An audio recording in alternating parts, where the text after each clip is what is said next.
an average speed of 1,850 miles contained.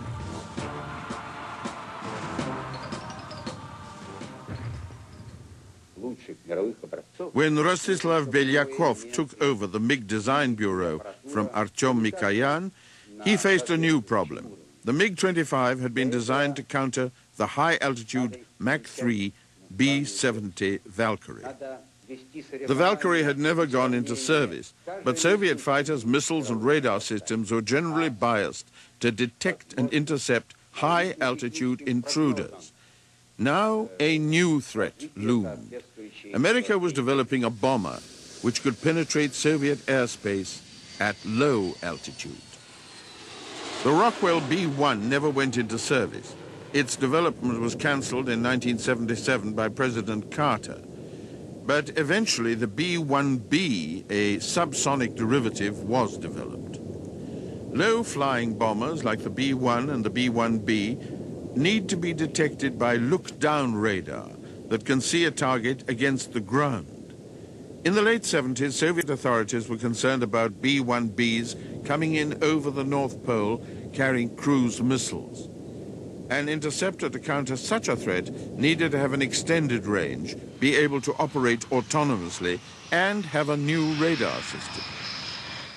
In the late 70s, two new fighters, the MiG-29 and the MiG-31, were being developed by Mikoyan. The MiG-31 developed directly from MiG-25, but even though they look similar, they are very different. The MiG-25 is a single-seater. The MiG-31 has a crew of two and a completely redesigned front end. Under the skin, it is virtually a new aircraft. The second crew member in the MiG-31 is a weapons system officer who interprets radar information and takes control of the weapons out of the hands of the pilot.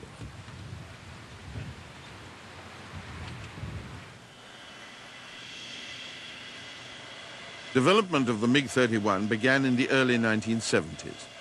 The MiG-25 design was a good starting point because the new aircraft needed to carry a heavy weapons load and enough fuel to allow for extended periods of loiter time in the air. It also needed to be large enough to carry a powerful new radar system. It would need to be fast, reasonably maneuverable, and strong.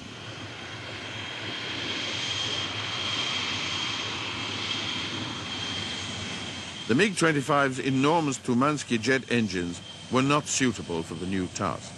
They were designed only for high-speed performance. They were too inefficient and used too much fuel. New, lighter Solovyov turbofan engines were available, but the fuselage had to be stretched to fit them, and the intakes had to be redesigned and enlarged.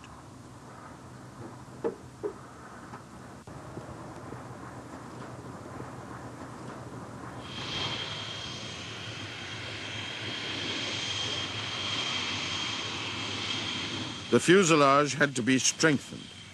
The MiG-31 needed to operate freely at low altitude, where the dense atmosphere places great stress on aircraft flying at high speeds.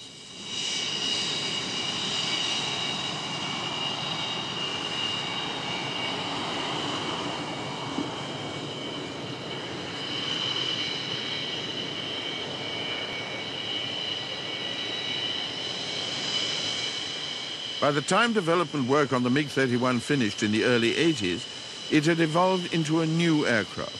It was structurally different and powered and armed differently from the MiG-25. And its mission was almost the opposite of the requirements that had brought the MiG-25 into existence.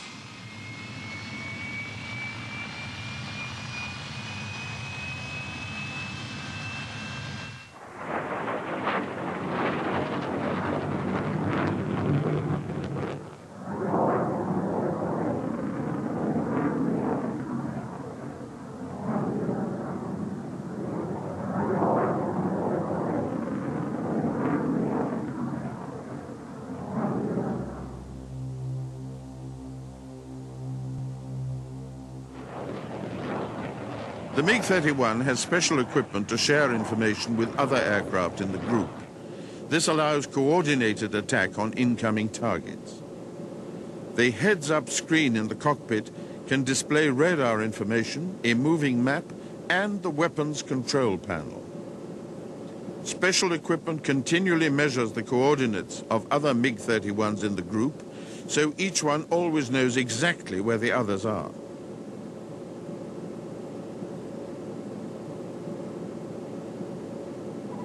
At a range of 150 kilometers, the radar can track up to 10 targets at the same time and automatically identify whether they are friends or foes. The 4 targets the system considers to be the most dangerous are automatically selected by the computer and assigned for simultaneous firing.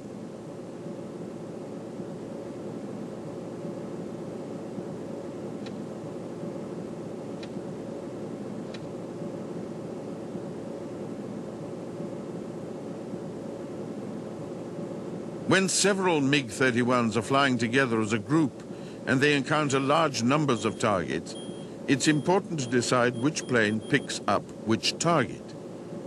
The weapon system of the MiG-31s allows this to happen in a coordinated manner and even builds in the possibility of some deceptive maneuvering.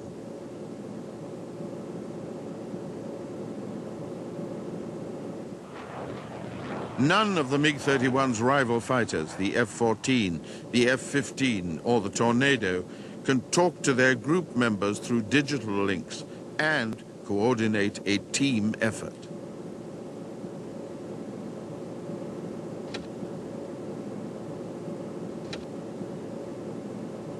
The MiG-31 has high supersonic cruise capability.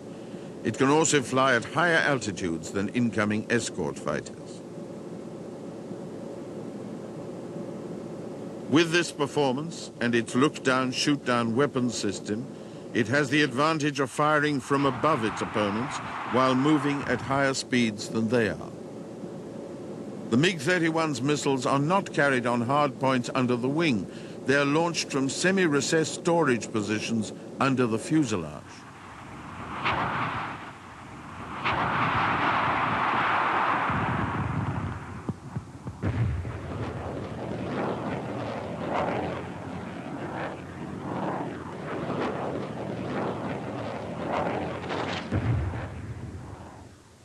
The development of the MiG-31 was time-consuming and difficult.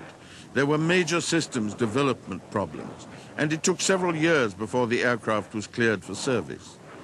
Delivery to operational units began in 1983. Priority was given to sending the aircraft to areas considered by the Soviet Air Force to be underprotected. Through the 80s, it was distributed widely across the Soviet Union, from Arkhangelsk in the west to Sakhalin Island, north of Japan.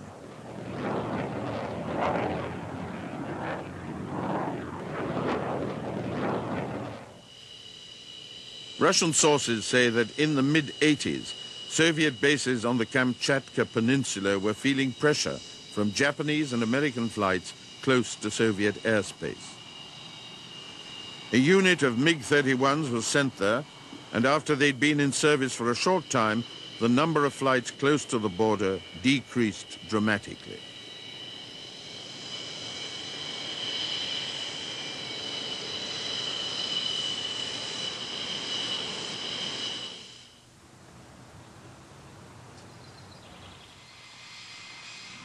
The MiG-25 was not a dogfighter.